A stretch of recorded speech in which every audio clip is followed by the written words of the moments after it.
Hello and welcome to another edition of the Sacramento Dugout Show. I'm here with my co-host Dominic Morris, and today we have a very special guest.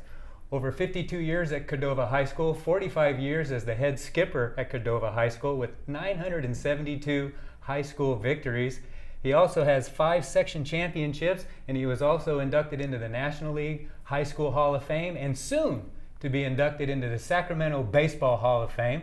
Guy Anderson, thank you very much for being on the show. Thank you for having me, and thanks for such a nice introduction. That's no, we're not done yet. Okay. You're an icon here in Sacramento, but for over 35 years, I've played against you. Yes, you have. I've coached against you, but truly what touches me the most is how much I've learned from you in those 35 years, and I'm still learning, and what you do for the baseball community and continue teaching the youth. It's amazing. It's really, really amazing. I want to definitely, for the community, say thank you so much for what you do. Well, it's a great game, and it gives you a real good feeling just to be around it, I'll tell you that. Yeah, and now you're over at Capital Christian High School. You're with Nelson Randolph. You've been, this is coming up on your 4th year, I believe? This will be our 4th year. We've had 2 Division 5 section championships and just finished with a Division 4 championship this year, and working with Nellie is a real fun time. Yeah, fabulous. And it's a small school. You were talking earlier before we got this started. It's a small private school, but it's now moving up. It has a vision of moving up into the Jesuit, the Christian Brothers size of school overall. It's about 580 student body right now. It's got some of the better athletes in Sacramento at that school right now. I want to talk about alignment. So it's a change right now from Capital Christian getting into the different conferences. I want to talk about the days at Cordova High and the talent at the certain schools and how it changed from today. Okay, let's take Capital Christian just for a minute. CIF has just made a change this coming year, the 18-19 year, where a lot of schools have been changed around, including Cordova. Capital is going into Division III. They're going into the Cal League with Del Campo, Vista del Largo, Sacramento High, Rio Americano, El Camino, and Christian Brothers. It'll be a very good league, and it'll be a very good league because it'll force our young men that we have at Capital Christian and young women to go to the next level. We've been in Division 5, we've dominated it, and it's time for us to move up to get the other kids a little bit better. Now, talking about Cordova High, it went through a tremendous time with aerospace industries and Mather with the great athletes we had. I'm fortunate enough that I've got 12 young men that made it to the major leagues and have done very well.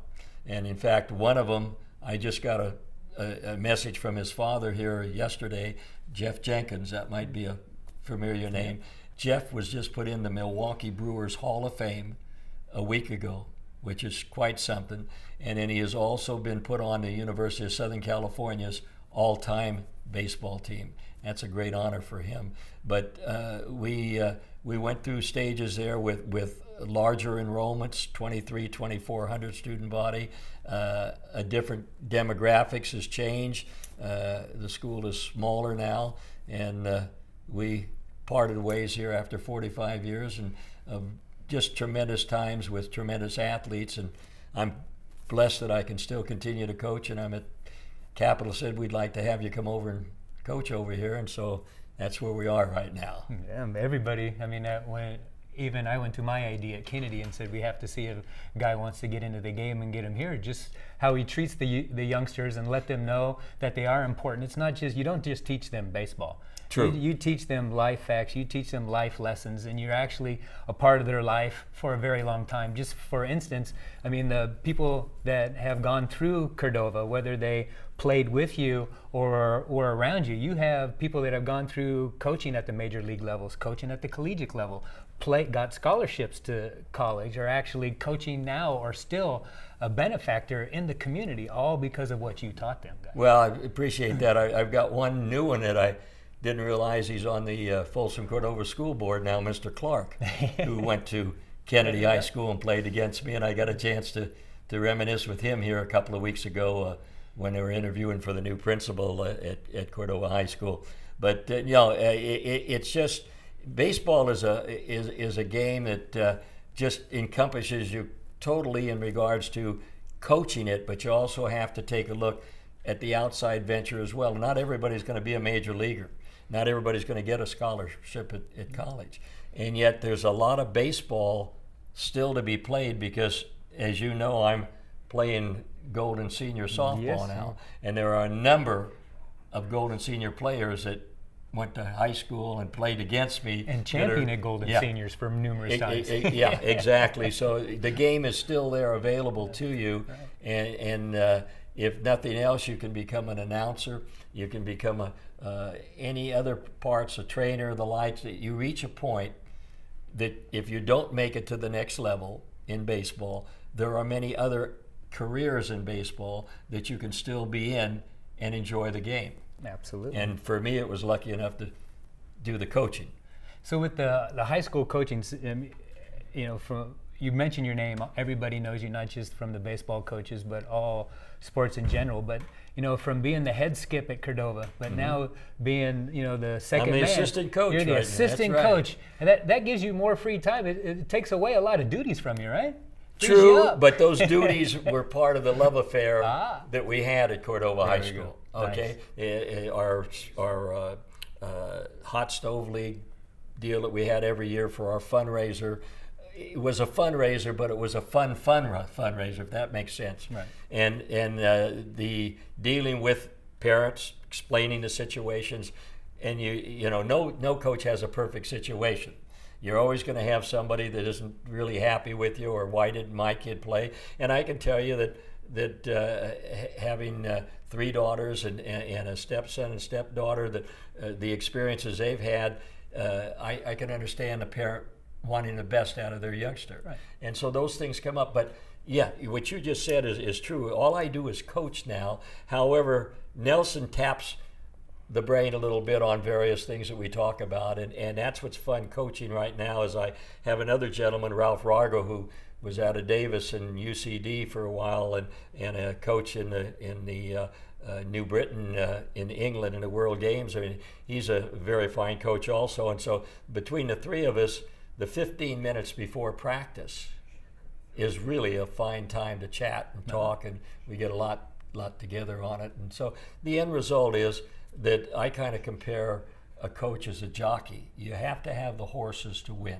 And you mentioned I've got some pretty good victories, and you don't get those without good athletes. The coach has to blend them together.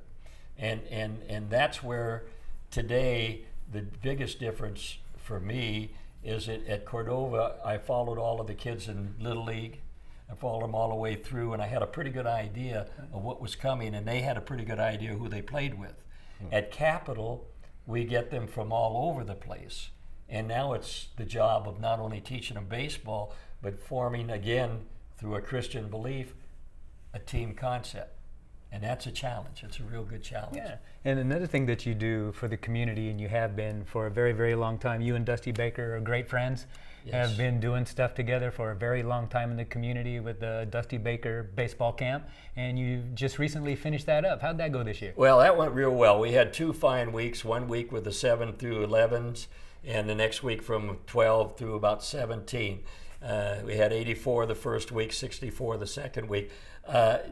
Dusty Baker, again, when you have the opportunity to be around winners, and he is a winner, it rubs off on other people, including yourself. Right. And I've often heard that the best coaches surround themselves with the best people, and that's a true saying.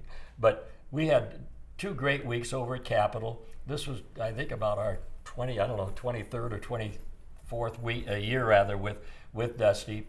It went very well. It's a fun camp because it's fun for the coaches. We're just coaching. We're not dealing with parents. We're not dealing with administrators. We're really not dealing with the press. We're actually just going out there and having. But the other side of it is we teach a lot of character, and we had Tony Acero there as our guest speaker the other day, and again, the getting across that character is so important in this day and age, and having the responsibilities that go along with whatever you do. And so you use baseball as your stick to get those things across. Absolutely. But as a coach, it's really enjoyable to see the growth factor, even in 1 week. Most of these kids have not been in a high school situation yet where they're going to practice every day. Right. They might have practiced twice a week and play on a Saturday. And so when you see them in a total 5 to 6 days, you see some real good growth on it, and that's a good satisfaction. Yeah, absolutely. You know what? Got a lot more to Please. talk about, but got to go to a commercial break. When we get back, we'll be talking about travel ball versus high school ball and just the culmination of baseball through your whole Sacramento history. So be back with the Sacramento Dugout. We'll be back after this message.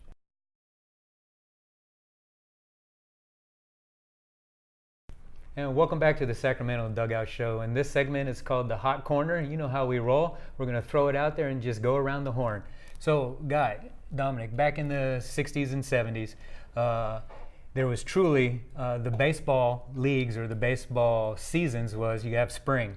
That's big for baseball. Summer was pretty small, but Winter League was huge. Winter League was very huge. It was, in fact, you had a number of major league players who came out of Sacramento would come back and play in the Winter League at that time as well. And you saw a lot of good baseball, especially over at the park. And I think Renfrey Field was used then, if I'm not mistaken, for Winter League ball as well. And then also with American Legion, that was really big, in the late 70s, early 80s, and it started to become very big late 80s, early 90s, and then it started to dwindle off because academies started to roll in and different types of leagues where travel ball started to come in. I coached 4 years for the American Legion for my high school team, had Jesuit, Cordova, and Bella Vista together as the group for my team. And it was the Cordova American Legion. They were all sponsored by American Legion Posts. We had 12 teams at that time in there. They were all locally area teams. Maybe the furthest was Woodland, Yolo Post. West Sacramento had a post, but they were all run by the American Legion program and sponsored by them. And that was great baseball then. It's a shame that we don't have it anymore. It's down to three teams in Sacramento right now. The finals are always over in Veterans Home, and that's a great place to go scout. And a lot of the scouts always went over there and found some pretty good ball players during the American Legion playoffs.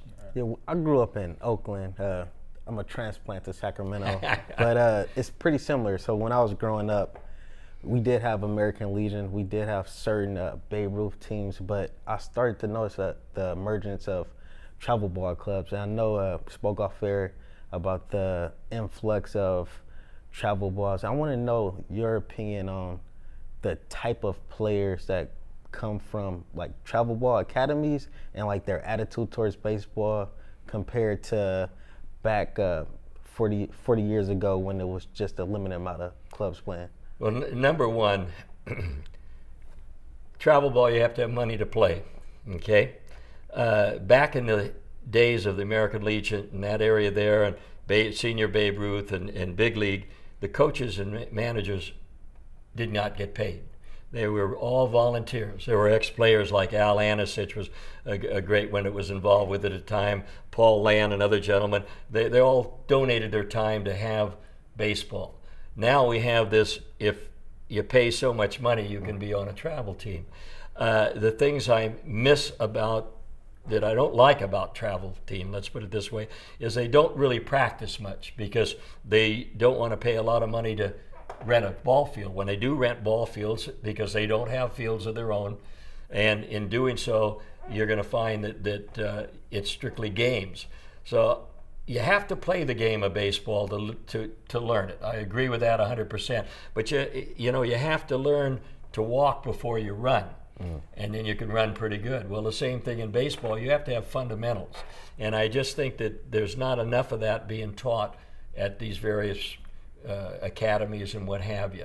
I know there are some good ones. I'm sure there's some very good ones with some very good coaches that are in it. But I also know that I think it's taken over the community issue of the teams that you're representing. And as I say, I've been out to Mather and I've watched some of these travel teams for the 9 and 10-year-olds, and they're not ready for that push that you're getting out of travel ball. They really ought to be out just in a yard someplace learning how to play the game a little bit more than the pressure of having to win, which comes with travel ball. Yeah, I noticed another thing too. When I was growing up, the best player would get like a free ride to play on this one team, and some of the other players that's kind of right on the edge to really develop, they now don't have a team because the coaches and all the like resources go to this one travel team, where the rest of the community is kind of left to,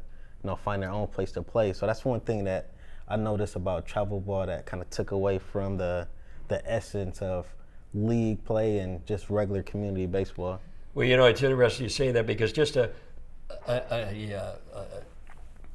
another situation that is comparable to that, I played a lot of fast pitch softball many, many years ago, and that was the direction that when we went to tournaments, we picked up the best players, and replaced some of the guys that had been with us for the whole season. And that's kind of the same thing here. They're picking out the best guys, and because they want to have that team be the winning team. I think that the parents get a false impression that they're going to get a scholarship. That seems to be the ticket that's given, or the stick, all the time.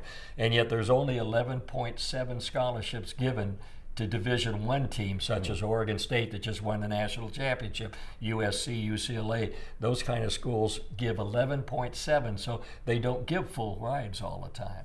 And so I think that's a false impression that if you play travel ball, you're going to get a scholarship someplace. You may get a scholarship at Timbuktu University in Wyoming, someplace like that. That's possible, but not the scholarship that you think you're going to get. But I just think that it needs to be adjusted. I can tell you, I happen to be a member of the American Baseball Coaches Association, and this first national convention that we just finished up in January was the first time that we brought in this area of baseball, the travel ball, and brought it in from the standpoint of hoping there'll be some adjustments in it than what it is right now. But right now, I don't think that travel ball is helping youth baseball like we had it 10, 20 years ago. It hurts the competition. It hurts the competition. The young man that can't afford it and family can't afford it doesn't have a place to play right now because there aren't enough in that community to play. They've all gone to travel ball. And yet I know some good coaches in travel ball, and they do a real good job. But I think the overall has been driven by the dollar sign, and I don't like that too much at all. When you thin out the player pool and it brings the competition level down, and then you have to pay $500 to $700 for a tournament. Right. When you can go to Mather and watch some great baseball back in the day. Now, when you go to these tournaments, you're expecting some great baseball, and you seem to only have one or two elite teams that are playing in this tournament. And let's talk about tournaments too, because like you said, Legion, there was one spot where all the teams play. It seemed like in travel ball now, there's a championship showcase tournament every weekend. And I think it goes to the point, it's like driven by money, driven by influence. But I think regulation-wise, it definitely needs to be a change.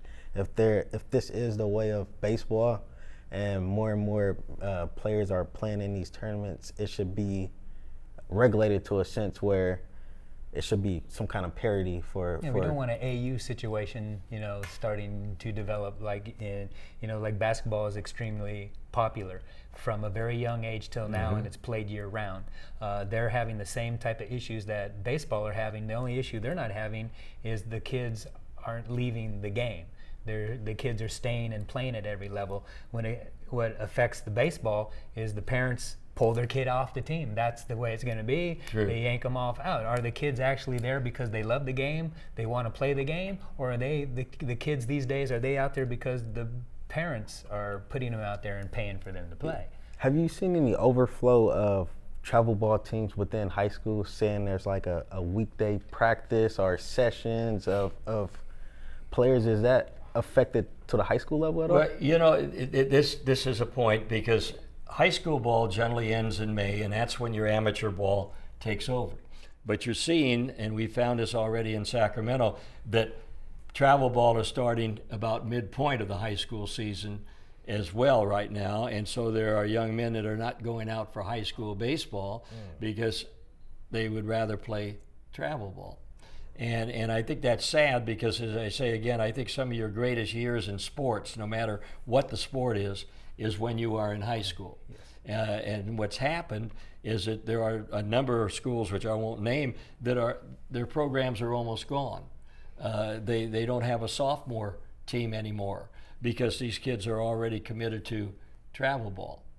That's one item. The other item is, and I've had it happen a couple times where I've got the young man in the bullpen working with his pitching techniques and what have you, and I might mention something about his balance point, and he might stop and say, well, you know, my coach in travel ball said I ought to do it this way. So you have some of those problems come up as well, which is true. Yeah. But I just think I'd like to see less money having to afford to be it, because what they do is they have at least 3 uniforms, they got 4 or 5 hats, you know, and you don't need that to play this game. When I started in Napa, and years ago, I started with what they call in the Peanut League. They didn't have Little League, they call it the Peanut League. They gave you a colored hat, same colored hat of the team. I mean, it could be a black or blue, nothing on it. Mm-hmm. They gave you a colored T-shirt, nothing on it. You had the reds, we had the blacks, they had the blues, and we had a league and we played ball. It didn't cost my parents a dime. And to me, it's gone from that to now you got to pay big bucks to play, and that's not right. Did they call it Peanuts in Napa because it's Charles Schultz's area? I don't know if they did. I think it was just the size of us were peanuts, and that was the idea. But, you know, and then the other thing I've known is that American Legion ball, we would sit next to as a high school athlete, we'd sit next to our telephone almost waiting to get a call to be asked to come out and try out for the American Legion ball. Now, you know, you just don't have that idea that Legion ball was my next step. That's the level. If I can play American Legion ball, I got a chance probably to play community college or college ball, or that it just gave you a direction. Right. Where now you just play in travel ball. That's it. I don't see it. Yeah. Well, before we go, there's other things that I would really like to talk about. You and your lovely wife, Karen. You guys are something else as a couple. I mean, I just love seeing your post on Facebook and Instagram and stuff. But boy, this lady has really opened you up to do a lot of things there, my friend. Well, number one, we got to give her credit because she just finished riding over 500 miles during this period of time for Cancer for Children. Oh, wow. And she had set her initial goal for 200 miles and for $250, something like that. She earned over $3,500 for Cancer for a bicycle. But yeah, I have to keep up on the bicycle to keep up with her. But we do have a great time. We go on a bicycle trip every year just about. And the only shortcoming I will tell you, I have to be honest with you, a year and a half ago, she and our daughters gave me a new bicycle, and it's called an e-bike. I don't know if you're familiar with it, but it has a small little electric motor in the back. So when you go up hills, it allows you to do more. That's how I'm keeping up right now. That's the nice way of saying we got to work out a little more. You got to work out a little more. But yeah, she's very good. She just retired from 45 years at Callan Pool Supply and an expert in taking care of swimming pools. And we just we enjoy as much life as we have. And she also has that major passion of baseball, and she really enjoys the passion of Yes, baseball. she does. Tell me about the College World Series. I think she drags you to every year. We've been going for 17 years. We made the College World Series back in Omaha, and we've enjoyed that a tremendous amount. And I also am amazed that I'll miss something about the Giants or somebody being sent down to Sacramento, and she'll have it just like that. And she does love basketball, so we both love the Warriors. And I know it's a Kings area, but the Warriors have what I think is the best type of team. He's from Oakland, and when I was growing up and being a basketball fan, the Kings weren't here, so we're all Golden State Warriors fans. I think the biggest thing is it shows you what teamwork at any level. Exactly. Right. And then when you go to the professional level, which is star level, and you can still do what Kerr has done as a coach to keep them as a team. To me, that's the best you can get, and that's what they have right now. Absolutely. But it's been fun being here and enjoying talking baseball with both of you. Well, we really and appreciate I just told this young man that and I'll give a plug to Channel 6 KVIE. They just did a beautiful segment on Ted Williams. It's probably come up a couple more times on there. It's a hour show on his on his life, and to me, there's so much to learn about the history of this game. Oh, yeah. That is really great. That keeps you going as well. The teaching is also. And you're great. a big part of the history. And of this well, game. we've enjoyed every minute of it. Well, so we I'll really tell you that. appreciate you coming on the show. Thank you, John. Guy, you've been I mean, you're just somebody I've admired for a long time. Yeah, I consider you one of my mentors. Whenever I'm on a ball field, I'm always thinking of you. Oh, that's great. I just want to say thank you very much for coming on the Sacramento Dugout Show. So for my co-host Dominic Morris and myself, thank you very much and good night.